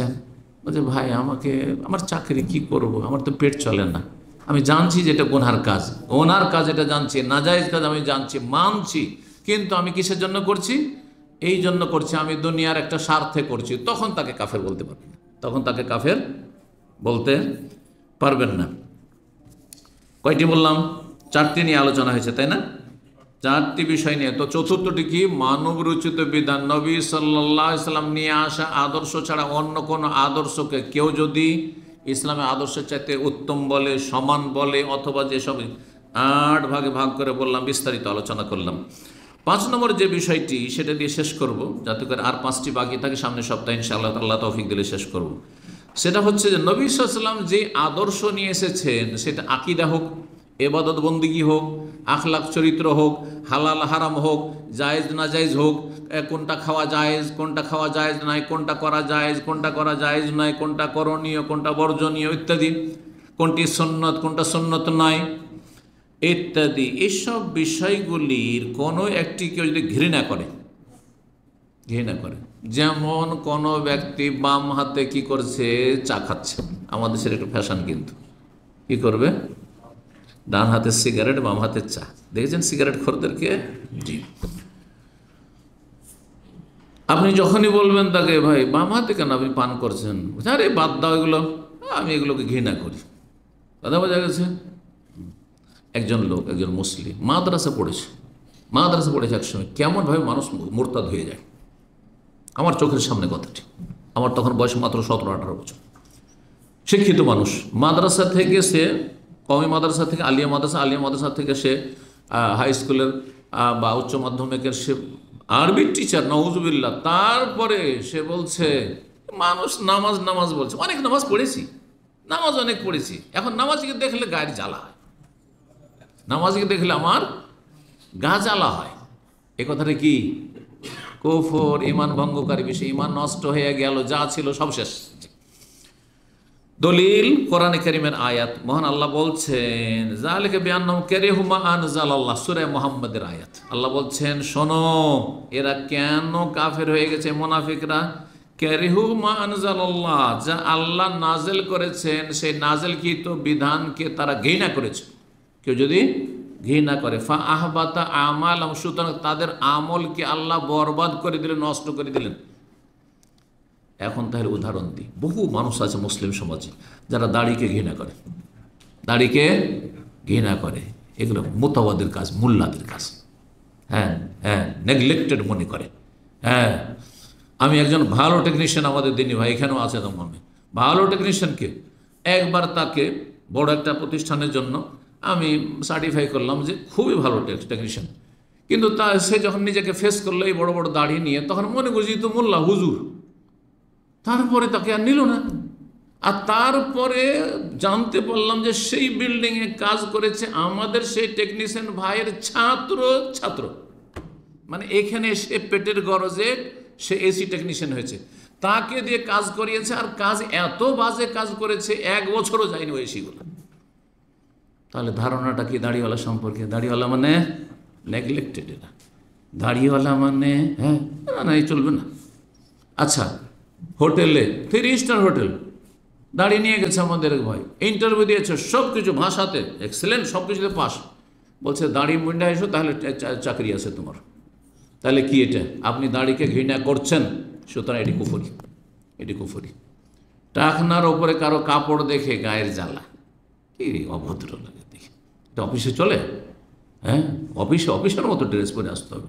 যদি কেউ এই কথা বলে সে কাফের। কারণ নবী সাল্লাল্লাহু আলাইহি ওয়াসাল্লামের নিয়ে আসা বিধান হচ্ছে টাকনার নিচে কাপড় গেলে জাহান্নামে যাবে, টাকনার ওপরে মুসলিম তুমি কাপড় রাখো, দাড়ি ওয়াজিব। জি, এমনকি কোনো সুন্নতকে, সুসাব্যস্ত সুন্নতকে কেউ যদি ঘৃণা করে, তাহলে নবী সাল্লাল্লাহু আলাইহি ওয়াসাল্লামের নিয়ে আসা বিধানকে, যেটা সর্বস্বীকৃত, কুরবানি যদিও সুন্নাতে মুআক্কাদা, হানাফি মাযহাবে ওয়াজিব, বাকিদের কাছে সুন্নাতে মুআক্কাদা, কিন্তু স্বীকৃত। পুরো উম্মতে মুসলিমের উপর আমল করছে, পুরো তো উম্মতে মুসলিমরা জানছে, এটা ছোট থেকে বড়, ছোট বাচ্চাও জানছে যে আমাদের কুরবানি আছে ইসলামে, তাই না? এখন কেউ যদি বলে আমি কোরবানিটাকে মেনে নিতে পারছি না, এত পশু হত্যা হচ্ছে, এটা কেমন লাগছে যেন, হ্যাঁ কেমন লাগছে, তাহলে কি সে নবী ইসলাম নিয়ে আসা বিধানকে কি করলো? ঘৃণা করলো। এইরকম কত কি ঘৃণা করে। সুতরাং এই জন্য বলে আমাকে যদি আমার দুনিয়ার কোনো কারণে যদি ঘৃণা করে, যে আমাকে দেখতে ভালো লাগে না, আমার সাথে চলতে ভালো লাগে না, তাহলে সে কাফের হবে না, যতই বড় আমি আলেম হয়ে যাক না কেন। আমার সাথে দুনিয়ার কারণে যদি শত্রুতা থাকে, কাফের হবে না, সে ফাসেক গুনাহগার যদি সে জালেম হয়, মানে অবিচার করে আমার ক্ষেত্রে। কিন্তু যদি আমার ধার্মিকতার দাড়ির কারণে আমাকে ঘৃণা করে, আমি আলেম সহি আকিদার সেই জন্য ঘৃণা করে, সহি আকিদার উপর তার ঘৃণা, হ্যাঁ কোরআন সুন্নাহর দাওয়াতের উপর তার ঘৃণা, এইরকমই আমার লেবাস পোশাকের উপর ঘৃণা, কারণ আমার ইসলামিক পোশাক, ইসলামিক বেশভূষা, তাহলে সেই ব্যক্তির ঈমান নষ্ট হয়ে যাবে, সেই ব্যক্তির ঈমান নষ্ট হয়ে যাবে। ভালো করে শুনেন, বলছেন ওয়াল ইজমা মুনাকিদুন আলা কুফরে মান আবগাদ শাইআ মিম্মা জা বিহি রাসূল সাল্লাল্লাহু আলাইহি ওয়াসাল্লাম। এই ব্যাপারে ইজমা রয়েছে, ঐক্যমত রয়েছে যে রাসূলুল্লাহ যা কিছু নিয়ে এসেছেন তা যদি কেউ ঘৃণা করে, তার সাথে বিদ্বেষ রাখে, তাহলে সেই ব্যক্তি কাফের হয়ে যাবে। ইমাম বহতি রাহমাহুল্লাহ কাশফুল কেনা 6ষ্ঠ খণ্ড 168 পৃষ্ঠায় এই বিষয়টি উল্লেখ করেছেন। সুতরাং বিষয়টি এত সহজ নয়। দেখেন, এই জন্য বলি, দাঁড়িয়ে রাখছেন না আপনার ব্যাপার, আপনি গুনাহ করছেন, কিন্তু এতে আপনার ঈমান নষ্ট হবে না। আপনার যদি 5 ওয়াক্ত ফরজ ঠিক থাকে বা ওয়াজিবাত ঠিক আছে, একটা ওয়াজিব ছুটেছে, একটা গুনাহ আছে, অনেক নেকি আছে, আল্লাহ গফুর রহিম, এবং একসময় হয়তো আল্লাহ তৌফিক দেবেন, ঈমান যখন ওইরকম শক্তিশালী হবে। এরকম মানুষের আপনার কারো দাঁড়িয়ে নেই, আর একজনের দাঁড়িয়ে আছে কিন্তু গীবত করছে, আর অন্য পাপে আছে, পাপ মানুষের হইতে পারে, কিন্তু আপনি যদি দাড়িওয়ালাকে ঘৃণা করেন তাহলে মহাবিপদ, আপনার ঈমান নেটানাটানি, কিন্তু ঈমান নষ্ট হয়ে যাবে। এইরকমই আপনি টাকার নিচে কাপড় রাখছেন, আপনি গুনাহগার, কিন্তু যারা টাকার উপর কাপড় রাখছে তাকে ঘৃণা করিয়েন না। যারা টাকার উপর সুন্নতি কাপড় রাখছে, ইসলামী কাপড় রাখছে, তাকে ঘৃণা করিয়েন না আপনি, কারণ ইসলামের জন্য কাউকে ঘৃণা করিয়েন না। যদি ঘৃণা করেন তাহলে আপনার জন্য মহাবিপদ। আল্লাহর বোঝার তৌফিক দান করুন, সংশোধনের তৌফিক দান করুন, গুনাহ খাতা মাফ করুন, এবং আল্লাহ রাব্বুল আলামিন এই কথাগুলিকে কবুল করুন, এবং আমাদের সকলকে আল্লাহ রাব্বুল হেদায়েতের উপর প্রতিষ্ঠিত রাখুন। সাল্লাল্লাহু আলাইহি ওয়া সাল্লাম ওয়া আলা আলিহি ওয়া সাহবিহি আজমাইন। ইন্নাল মুসলিমিনা ওয়াল মুসলিমাতি ওয়াল মুমিনিনা ওয়াল মুমিনাতি ওয়াল কানিতিনা ওয়াল কানিতাত والقانتين والقانتات والصادقين والصادقات والصابرين والصابرات والخاشعين والخاشعات والخاشعات والمتصدقين والمتصدقات والصائمين والصائمات والحافظين فروجهم والحافظات والذاكرين الله